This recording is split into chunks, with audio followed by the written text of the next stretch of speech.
नमस्कार और आदाब। कैसे हैं आप? 1942 के भारत छोड़ो आंदोलन का कनॉट प्लेस से बहुत ही करीबी रिश्ता रहा। हालांकि आप पूछ सकते हैं कि भारत छोड़ो आंदोलन का जो केंद्र था वो मुंबई था, जिसे उस टाइम हम बम्बई के नाम से जानते थे। उसका दिल्ली के कनॉट प्लेस से कैसे संबंध हो सकता है, किस तरह से दोनों जुड़े हुए हो सकते हैं, पर ये था। हुआ ये कि 9 अगस्त 1942 को मुंबई में भारत छोड़ो आंदोलन का प्रस्ताव पारित हो गया। उसके बाद वहाँ पे गिरफ्तारियाँ शुरू हो गई। गांधी जी को गिरफ्तार किया गया, पंडित नेहरू को गिरफ्तार किया गया। इस तरह से देश के जो बड़े नेता थे उनको गिरफ्तार किया गया। तो चूँकि उस ज़माने में मीडिया आज की तरह इतना सशक्त नहीं था, उसका इतना विस्तार नहीं हुआ था, खबरिया चैनल भी नहीं थे।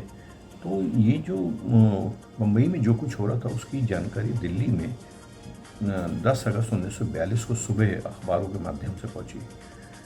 तो जैसे दिल्ली को ये जानकारी मिली तो दिल्ली जो थी, आप कह सकते हैं दिल्ली के जो स्वाधीनता आंदोलन से जुड़े हुए लोग थे, आज़ादी के मतवाले थे, नौजवान थे, महिलाएं थी, कॉलेज के विद्यार्थी थे, ये कनॉट प्लेस से एकत्र होने लगे। और दिन में 11-12 बजे तक हजारों लोग कनॉट प्लेस में आ चुके थे और सबके हाथ में तिरंगे थे, कांग्रेस के झंडे थे। और आप समझ लीजिए कि 12 बजे के बाद इन्होंने कनॉट प्लेस में अंग्रेज़ों की दुकानों पे और आयरिश लोगों की दुकानों को जलाना शुरू कर दिया और उनको एक के बाद एक जलाना शुरू कर दिया। जैसे कनॉट प्लेस में एक मशहूर दुकान थी आर्मी एंड नेवी, इधर आजकल खादी ग्रामोद्योग है रीगल बिल्डिंग में, उसको वहाँ पे आर्मी एंड नेवी नाम की दुकान थी, शोरूम था कपड़ों का, उसको जलाया गया। फिर जनपद पे लॉरेंस एंड म्यो का शोरूम था जो चश्मों के लिए बहुत मशहूर था। एक रैंकलिंग एंड कंपनी थी, इसको जलाया गया। इस तरह से बहुत सारी दुकानों को जलाया गया। मतलब पुलिस का कोई अता पता ही नहीं था, क्योंकि और जो जनता थी इस कदर नाराज़ थी, गांधी जी के नाम पर नारे लग रहे थे और इन गोरों की दुकानों को जलाया जा रहा था। लेकिन बड़ा अजीब बात आपको लगेगी कि कनॉट प्लेस में उस टाइम में 3 चीनियों की दुकानें भी थीं, उनमें से 2 अभी भी हैं। उनको गोरों ने नहीं, उनको जो प्रदर्शनकारी थे और जो गोरों को दुकानों को जो एक तरह से स्वाग करने में लगे हुए थे, उनको टच भी नहीं किया। तो उन दुकानों में से एक जो है डिमेंशन एंड कंपनी अभी भी है, मेट्रो का जो गेट है दिल्ली मेट्रो का कनॉट प्लेस में 5, उसके साथ ही ये दुकान, और उसके पास ही इस डिमेंशन कंपनी के साथ ही दुकान और है, वो भी चीनी की है, वो भी सुरक्षित रही। तो इस तरह से चीनियों की दुकानों को मतलब ये माना उन प्रदर्शनकारियों ने कि ये हमारे ही हैं। इसी तरह से जो वेंगर्स रेस्टोरेंट जो है अपनी जो पेस्ट्रीज़ के लिए, केक्स के लिए बहुत मशहूर है, वो उस दिन बंद था। तो हालांकि वो उसको एक आयरिश दंपत्ति चलाते थे, अगर वो खुला होता तो पता नहीं उसके साथ क्या होता, निश्चित रूप से वो बसता नहीं। तो कहने का मतलब ये है कि भारत छोड़ो आंदोलन का बड़ा ज़बरदस्त असर रहा कनॉट प्लेस में, और बिल्कुल कनॉट प्लेस के लिए वो पहला एक अवसर था।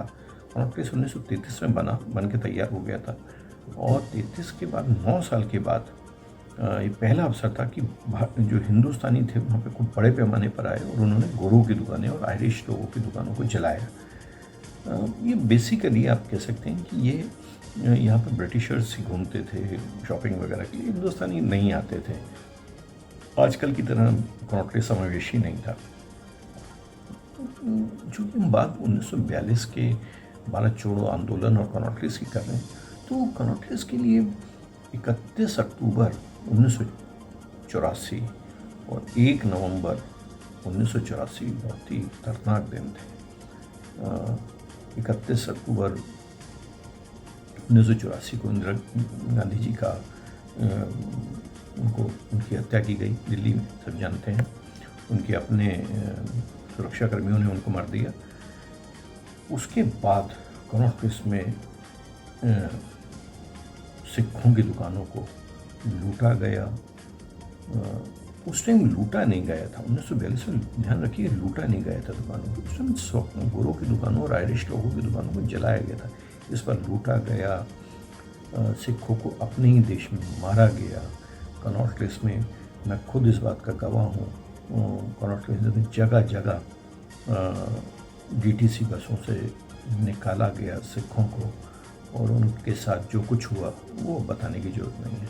रीगल बिल्डिंग में एक एसएम एंड सन्स नाम का बहुत बड़ा कपड़ों का शोरूम था, उसको जलाया गया।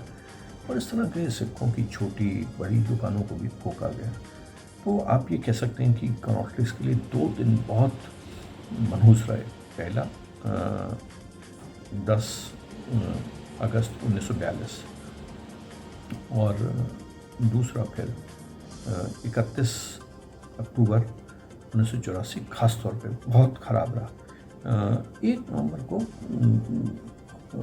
कनॉट प्लेस में हलचल हुई, लूटपाट हुई, लेकिन कम हुई थी। तो आज के लिए इतना ही। आगे फिर आपसे मुलाकात होती रहेगी, दिल्ली के किस्से कहानियाँ आपके साथ साझा करते रहेंगे। अपना ख्याल रखिए, बहुत बहुत शुक्रिया।